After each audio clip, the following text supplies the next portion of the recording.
सुबह के 9 बजते ही सरकारी दफ्तरों में फाइलें खुलती हैं और रोज की तरह काम शुरू हो जाता है। डेस्क, कुर्सियां, फाइलों की कतारें, बीच में बैठे वो लोग जो इस देश की रोजमर्रा की व्यवस्था को चलाते हैं।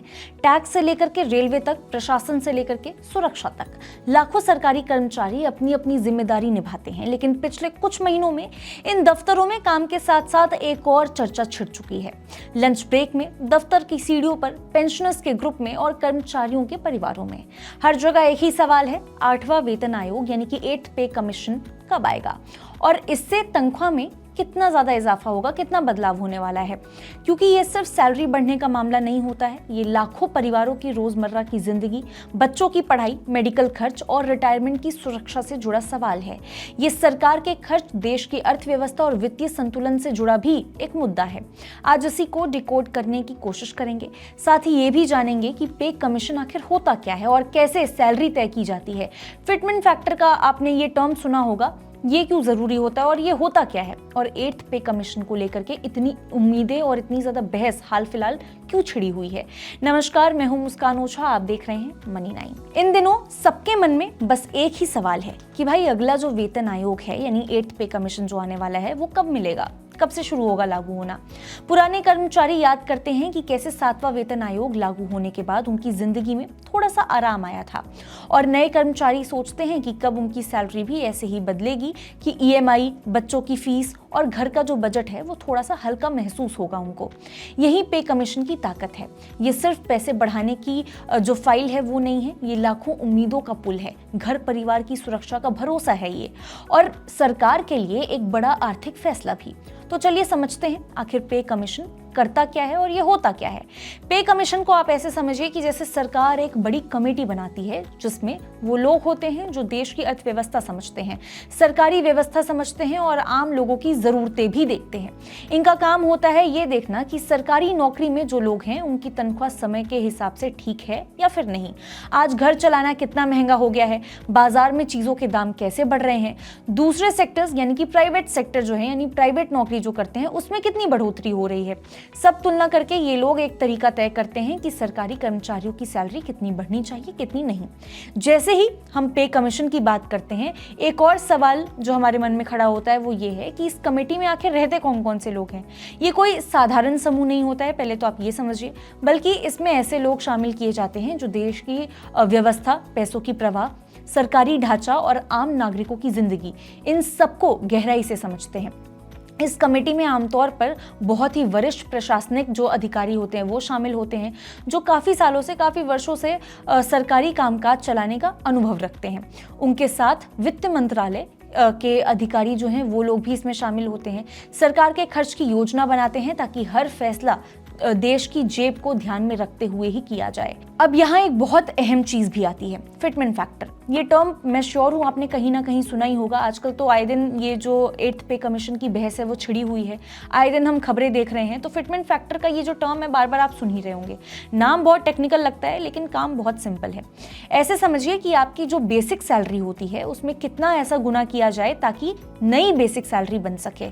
जैसे मान लीजिए पिछली बार ये जो नंबर था वो 2.57 था जो फिटमेंट फैक्टर था, यानी 7th पे कमीशन की बात हम कर रहे हैं।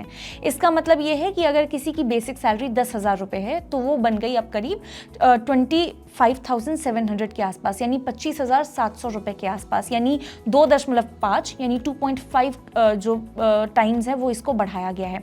इसी फिटमेंट फैक्टर को लेकर के अभी सबसे ज्यादा चर्चा हो रही है, क्योंकि जितना बड़ा ये नंबर होगा उतनी ज्यादा आपकी सैलरी बढ़ेगी, और जितनी ज्यादा सैलरी बढ़ेगी उतने ज्यादा घरों में नई उम्मीदें, नई खुशियां उतनी ज्यादा आएंगी। लेकिन उतना ही बड़ा बोझ जो है वो सरकार के बजट पर भी बनेगा। यानी कहानी के फिलहाल दो पहलू नजर आ रहे हैं। एक तरफ ये लाखों परिवारों की जरूरत है, बच्चों की फीस बढ़ रही है, दवाइयां महंगी हो रही हैं, किराया बढ़ रहा है, जिंदगी पहले जितनी आसान नहीं रही है, अब इनफैक्ट धीरे धीरे महंगाई बढ़ रही है, तो रोज का गुजारा जो है वो भी थोड़ा सा मुश्किल हो रहा है सेम सैलरी में। तो सैलरी बढ़ना तो देखिए बहुत लाजमी है, बहुत इंपॉर्टेंट है, लेकिन दूसरी तरफ सरकार कहती है कि अगर हम एक साथ इतना ज्यादा खर्च बढ़ा देंगे तो बजट पर भारी दबाव पड़ेगा, घाटा बढ़ सकता है, दूसरा विकास जो काम है वो धीरे पड़ सकते हैं। अब जरा पीछे थोड़ा सा हम चलते हैं। देखिए, आजादी के बाद अब तक 7 वेतन आयोग आ चुके हैं, यानी 7 पे कमीशंस आ चुके हैं।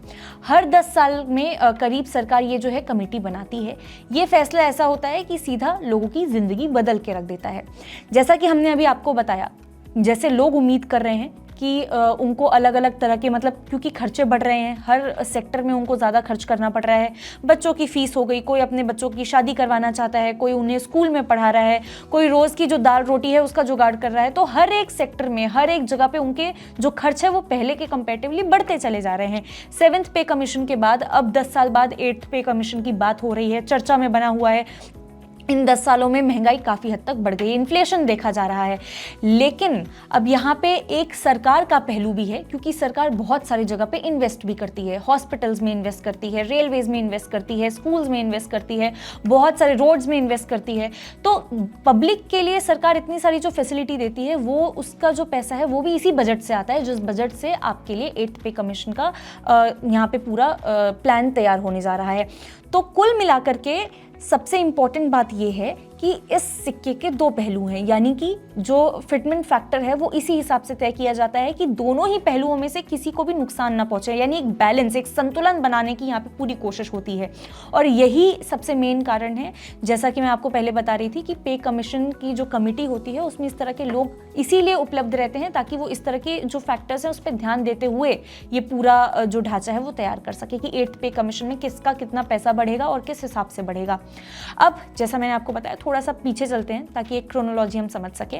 देखिए, ईयर 1996 में वेतन इतना बढ़ा कि लोगों ने पहली बार अपने बहुत ही बड़े पैमाने पर गाड़ियां खरीदना शुरू किया था। 2006 में बढ़ोतरी से घर खर्च आसान हो गया था। हाउसिंग लोन जो है उसकी मांग बढ़ी थी, काफ़ी बूम देखने को मिला था उस समय।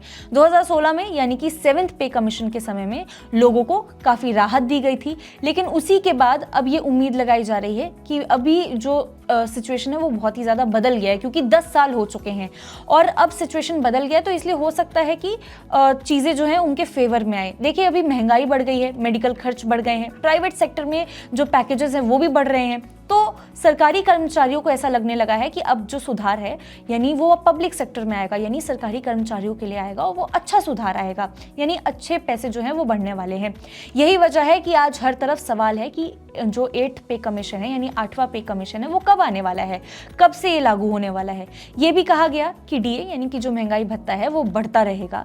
लेकिन कमेटी की औपचारिक घोषणा इसके ऊपर कुछ भी अभी तक नहीं किया गया है, कोई भी ऐसी औपचारिक घोषणा नहीं की गई है। फिर भी उम्मीदें हैं, और बड़ी वजह यह है कि आने वाले चुनाव, कर्मचारियों की संख्या और रिटायर लोगों की जो जरूरतें हैं वो दिन प्रतिदिन बढ़ती चली जा रही हैं। सरकार चाह करके भी इस मुद्दे में डीले नहीं कर सकती है या नजरअंदाज नहीं कर सकती है। अब सवाल यह है कि 8th पे कमीशन से क्या सिर्फ सरकारी कर्मचारियों को ही फायदा होने वाला है, क्या सिर्फ ये जो मैटर है वो पब्लिक सेक्टर लोगों के लिए ही है? तो ऐसा नहीं है। देखिए, जब सैलरी बढ़ती है तो बाजार में जो खरीदी है वो भी बढ़ती है, लोग ज़्यादा स्पेंड करते हैं, ज़्यादा खर्च करना पसंद करते हैं, दुकानों में रौनक बढ़ जाती है, कार, बाइक, घर, फर्नीचर, कपड़े, इनकी बिक्री तेज़ हो जाती है, इनके लिए डिमांड ज़्यादा बढ़ जाती है, इनकी जो मांग है वो बहुत ही ज़्यादा बढ़ जाती है, यानी देश में पैसे का जो घूमना है वो बढ़ जाता है, लिक्विडिटी दिखने लगती है और यही वो अर्थव्यवस्था की धड़कन है। लेकिन साथ में ये भी सच है कि सरकार पर खर्च भी बढ़ता है, इसका जो बोझ है वो सरकार के पॉकेट पे पड़ता है। इसीलिए हर बार ये बहुत सोच समझ करके किया जाता है, इसका एक एक जो फैक्टर है उसको इसमें इंक्लूड किया जाता है ताकि ये समझा जाए कि किस तरीके से पूरा प्लान क्रिएट हो कि एक बैलेंस बने रहे, सरकार को भी दिक्कत ना हो और पब्लिक को भी दिक्कत ना हो। अब बात 8वें पे कमीशन की, यानी 8th पे कमीशन की कर लेते हैं कि लोगों को उम्मीद क्या है। देखिए, कर्मचारियों का ऐसा मानना है कि फिटमेंट फैक्टर जो है इस बार 3 से ऊपर ही होना चाहिए, क्योंकि बहुत ही ज्यादा महंगाई बढ़ चुकी है, ताकि उनकी जो लाइफ है वो थोड़ी से उनको राहत दे। पेंशनर्स चाहते हैं कि मेडिकल की फैसिलिटी जो है, अब क्योंकि वो धीरे धीरे वो भी महंगी हो रही है, महंगाई का बोझ जो है वो धीरे धीरे उनके ऊपर पड़ ही रहा है। परिवार चाहते हैं कि भविष्य जो है वो थोड़ा सा उनके लिए सुरक्षित रहे। सरकार चाहती है कि एक बैलेंस बना रहे, मतलब इतना बढ़ जाए कि उन्हें भी दिक्कत ना हो और सरकार के बजट पर भी कोई बोझ ना पड़े। यानी आने वाले समय में ये फैसला सिर्फ एक वेतन का सुधार नहीं होने वाला है, ये देश की आर्थिक नीति और आम लोगों की उम्मीदों के बीच की एक पुल बन करके हमारे सामने आने वाला है। और यही वो बहस है कि क्या चल रहा है, ये मतलब ये जो बहस की असली तस्वीर है वो यही है कि 8th पे कमीशन से लोग क्या उम्मीद कर रहे हैं, सरकार क्या चाहती है, क्योंकि हर एक इंसान अलग अलग उम्मीद लगाए बैठा है यहाँ पे सरकार से। न केवल सरकारी दफ्तरों की बातचीत बल्कि हर उस परिवार की धड़कन है ये 8th पे कमीशन जो बेहतर कल की उम्मीद में बैठे हुए हैं। तो सवाल अब सिर्फ ये नहीं है कि 8th पे कमीशन कब आएगा, कैसे आएगा या फिर इससे हमें क्या मिलने वाला है। असली सवाल ये है कि जब भी आएगा तो क्या वो लोगों की मुश्किलें सच में कम कर पाएगा जिस उम्मीद में लोग बैठे हुए हैं, और क्या देश उस बदलाव को आराम से संभाल पाएगा। यही जवाब आने वाला समय हमें देने वाला है कि क्या कहीं ऐसा तो नहीं है कि सरकार लोगों की इनकम इस लिमिट तक बढ़ा दे कि बजट के ऊपर थोड़ा सा बोझ ज्यादा पड़ जाए। तो ये सारे फैक्टर्स को ध्यान में रखते हुए ही ये जो बदलाव है वो आने वाला है। अब किस हिसाब से बदलाव आएगा, इस पे किसका क्या इंपैक्ट पड़ने वाला है, लोगों के ऊपर इसका क्या इंपैक्ट पड़ेगा और क्या देश इस बदलाव को सही तरीके से ले पाएगा, मतलब बिना बजट का संतुलन जो है वो खोए हुए। तो ये जो तमाम सवाल मैं आपके सामने रख रही हूँ इनके जवाब हमें आने वाले समय पर ही मिलेंगे।